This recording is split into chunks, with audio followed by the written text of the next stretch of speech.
पूरी पूरी जिंदगी कुरान को हाथ भी नहीं लगाते। मेरे भाइयों, कैसे मुसलमान हो आप? ये सोचते हो हम मुसलमान हैं इसलिए हम पर मुसीबतें आ रही है। हम मुसलमान इसलिए मुसीबत नहीं आ रही है, हम सच्चे मुसलमान नहीं है इसलिए मुसीबत आ रही है। मेरे भाइयों, हमें जेल भरने की तहरीकें शुरू करने की जरूरत इसलिए पेश आ रही है कि हमने मस्जिदें भरने की कोशिश नहीं की। अगर हमने मस्जिदें भरने की कोशिश की होती तो हमें ये दिन देखने नहीं पड़ते। अगर हमने मस्जिदें भर दी होती तो हमें ये दिन देखने ही नहीं पड़ते। अल्लाह अकबर। सोचिए, गौर कीजिए, हम सारी चीजों का मामला इस्लाम के सर डालते हैं कि तकलीफ है तो इस्लाम की वजह से, मुसीबत है तो इस्लाम की वजह से, तकलीफें हैं तो इस्लाम की वजह से नहीं, अपने किरदार की वजह से सारी मुसीबतें हैं। इस्लाम तो आपको इज्जत देने आया था, इस्लाम ने किसी को जलील नहीं किया। इस्लाम तो इज्जत देने आया था, इस्लाम तो वकार देने आया था, इस्लाम तो शान देने आया था।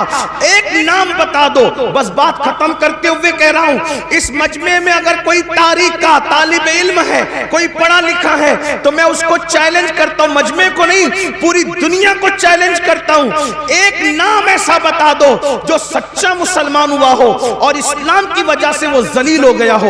एक नाम मुझे बताओ, सिर्फ एक नाम मुझे बताओ जो इस्लाम की वजह से जलील हुआ हो। अल्लाह अकबर। आप तो बड़े मशहूर वाकयात सुनने के आदी है ना, आपको बहुत सारे वाकयात याद है ना। मुझे बताओ, इस्लाम का दामन पकड़कर इस्लाम की वजह से कोई जलील हुआ हो तो बता दो।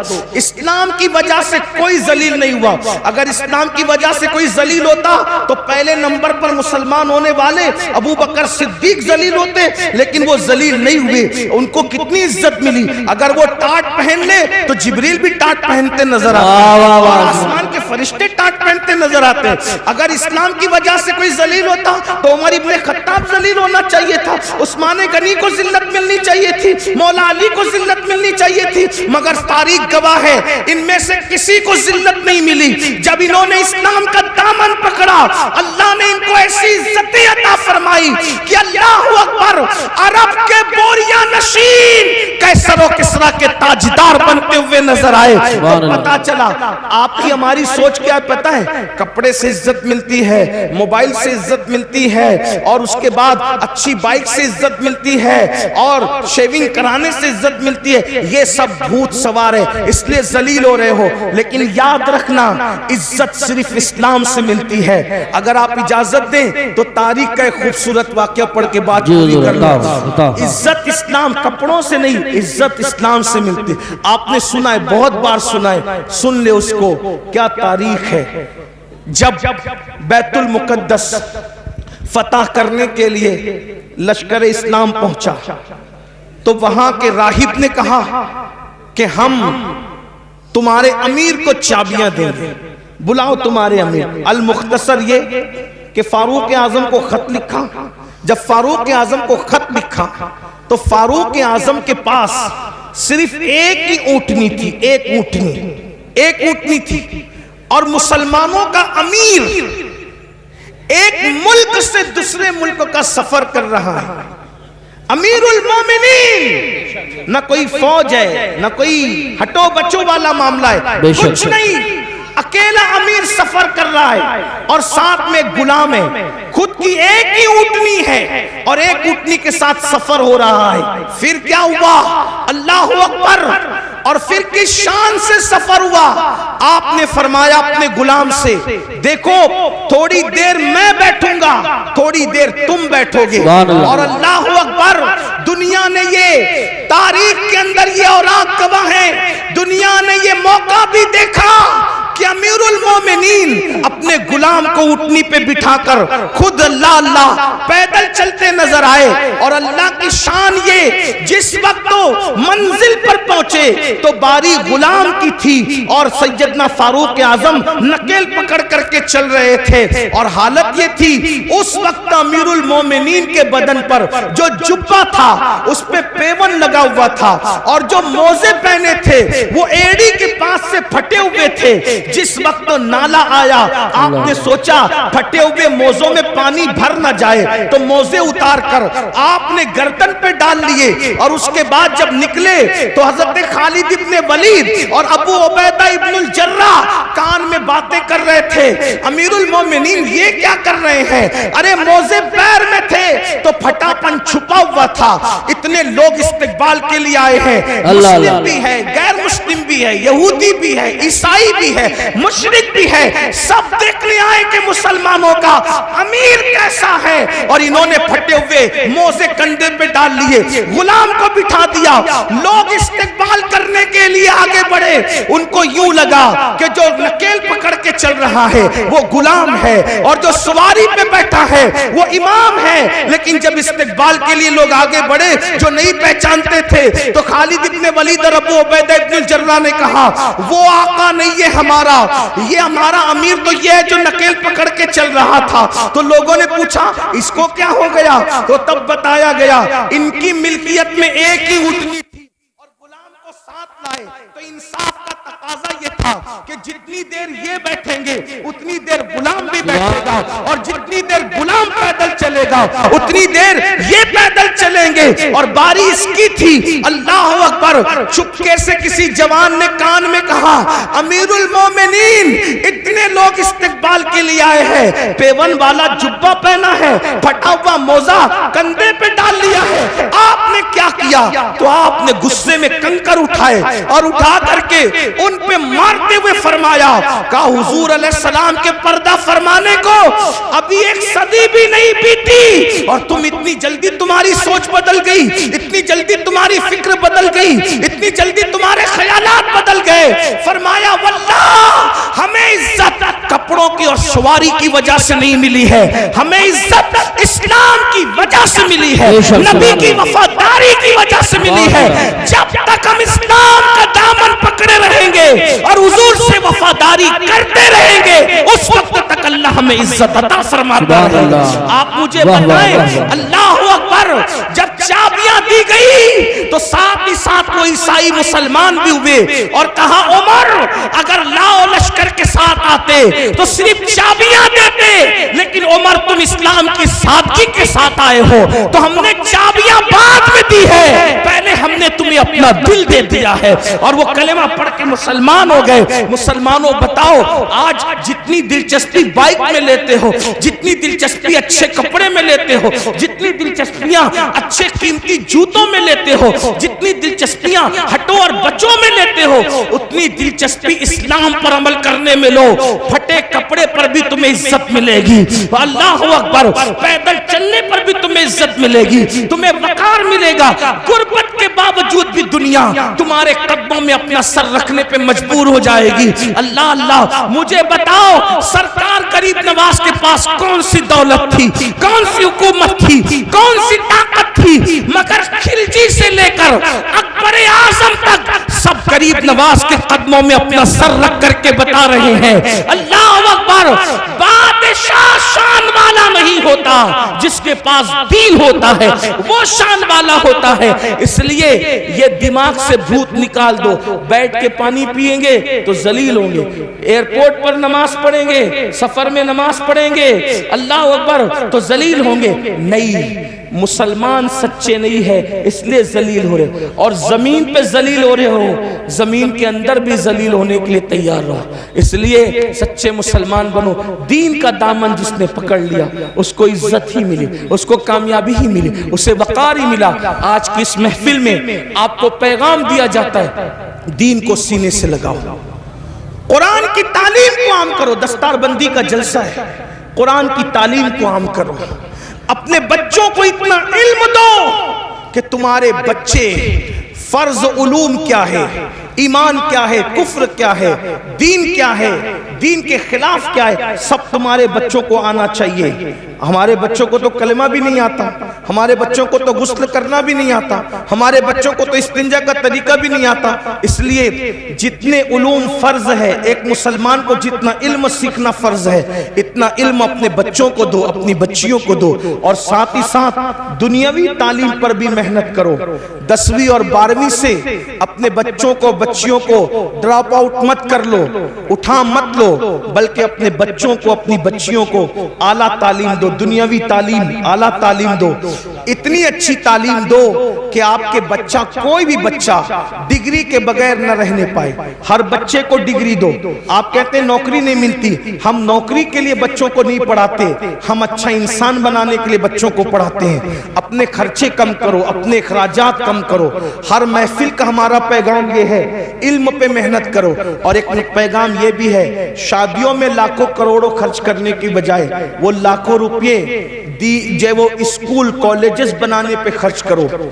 मस्जिदों के मीनार बहुत ऊंचे बनाकर करोड़ों रुपया खर्च करने की बजाय वो करोड़ों रुपये तालीम गाहों पे खर्च करो, क्योंकि मस्जिद का ऊंचा मीनार हमारा कोई फायदा नहीं कर सकता, लेकिन अगर हमने तालीम गाहें मजबूत बनाई तो उससे अच्छे इंसान पैदा होंगे। हमारे यहाँ इमारतों की अहमियत नहीं है, हमारे यहाँ अच्छे इंसानों की अहमियत है। तो दानिश गाहें बनाओ।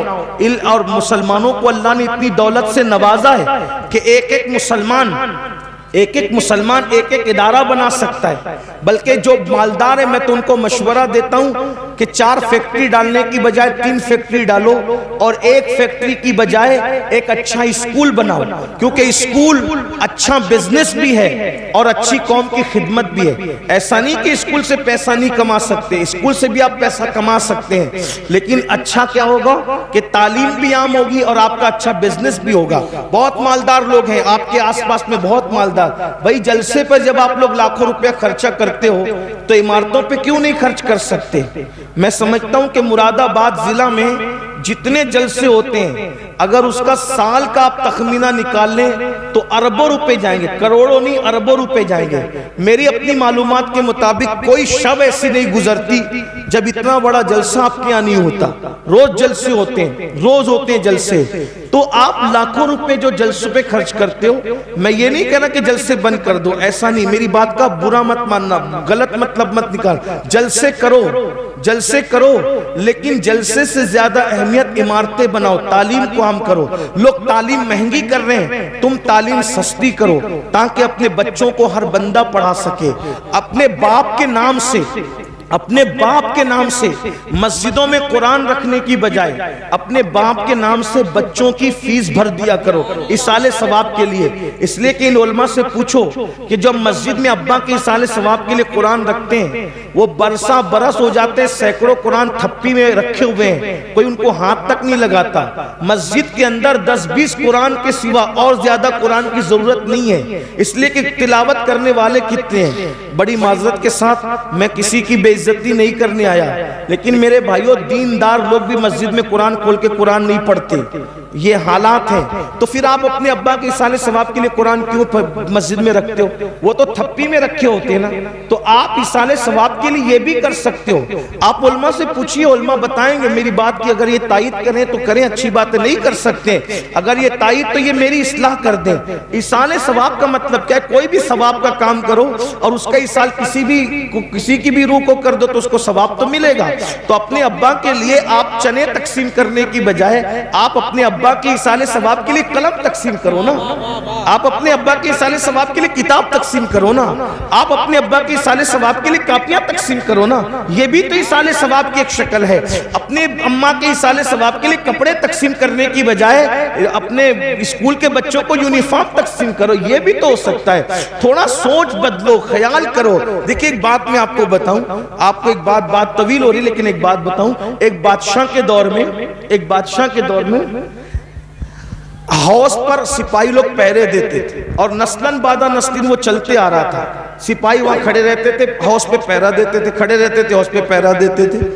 तो बादशाह लोग बदलते रहे लेकिन हौस पे पहरा कायम रहा। एक दिन बड़ा होशियार बादशाह आया, उसने बोला कि ये जो पिछले सब चले आ रहे हैं ना, तो उसी के अंदर हम घूम रहे हैं, तो कुछ सही भी कर रहे हैं, कुछ गलत भी कर रहे हैं। भाई हालात और जमाने के तहत कुछ सेट करो ना। तो उसने सब फेरिस्त बनाई, यहां सिपाही क्यों खड़े रहते हैं, वहां क्यों खड़े रहते हैं वहां। तो हौस की बात है तो पूछा ये हौस पे सिपाही सदियों से क्यों खड़े रहते हैं। तो बोले हजरत पता नहीं क्यों खड़े रहते हैं एक सिपाही। तो बोले कि हटाओ उसको, जब कुछ काम ही नहीं है वहां तो हटाओ। तो पूछा जब बड़े बुजुर्गों से कि यहाँ सिपाही क्यों खड़े रहते जबरदस्ती का? अभी जबरदस्ती है, एक दौर था कि तुम्हारे खानदान की औरतें उस हौज में गुस्ल करने जाती थी, तो कोई अजनबी मर्द वहां न चला जाए इसलिए वहां सिपाही खड़े करते थे। अब तो हम्माम बन गए ना, तो अब हौज में गुस्ल करने की जरूरत ही नहीं है। तो औरतें तो गुस्ल के लिए बंद हो गई, मगर सिपाही बराबर खड़े हैं।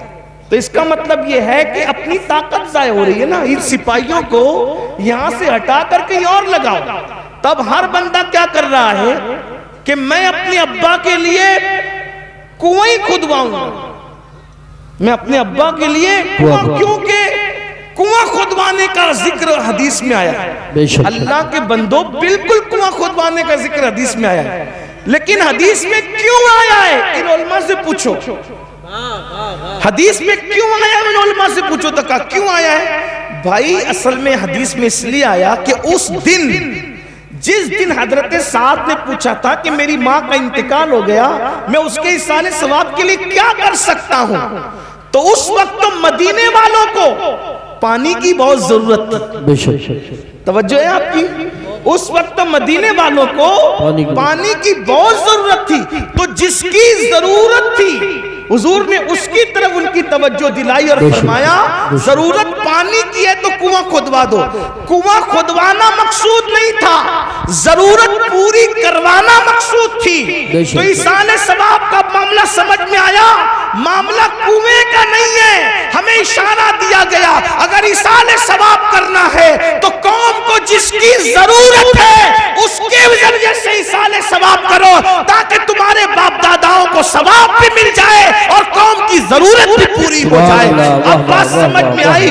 तो उस वक्त तो कुएं की जरूरत थी, आज हमारी कौम को तालीम की जरूरत है। किसी दौर में कौम को रोटी की जरूरत थी, आज हमारी कौम को यूनिफॉर्म की जरूरत है कि बच्चों का स्कूल का यूनिफॉर्म हम तकसीम करें लिबास की शक्ल में। कल हमारे जो है वो लोगों को पान या चने की जरूरत थी तो बुजुर्गों ने वो तकसीम कराया, आज हमारे बच्चों को कलम की जरूरत है, इसलिए ये तकसीम होना चाहिए। मतलब ये है कि इसाले सवाब का जो तसव्वुर है वो कौम की जरूरत के मुताबिक है, इसलिए जैसी जरूरत है वैसे के मुताबिक करो। ये मैंने एक अपना छोटा सा जो है वो कोशिश करके एक मुताला पेश किया है। ये सही भी हो सकता है और ये गलत भी हो सकता है। अगर सही है तो मिन जानिबिल्लाह है, और अगर गलत है तो मेरे नफ्स की शरारत है। इस पर मैं अल्लाह की बारगाह में तौबा करता हूं, लेकिन आपसे इतना जरूर कहता हूं अपने बच्चों को पढ़ाओ और बहुत पढ़ाओ, तालीम के लिए बहुत मेहनत करो। 8 घंटा नहीं, अगर 16 घंटा मेहनत करना पड़े तो आप मेहनत करो, लेकिन किसी बच्चे को अनपढ़ मत रहने दो, जाहिल मत रहने दो, खूब पढ़ाओ। अगर लोगों के कंधे से कंधा मिलाकर जीना है, लोगों के कंधे से कंधा मिलाकर खड़े होना है, लोगों के साथ साथ चलना है, तालीम के बगैर नहीं चल सकते। तालीम हासिल करके लोगों की जरूरत बन जाओ, लोगों की जरूरत बन जाओ, लोगों के पीछे तुमको फिरना ना पड़े, इतनी सलाहियत पैदा कर लो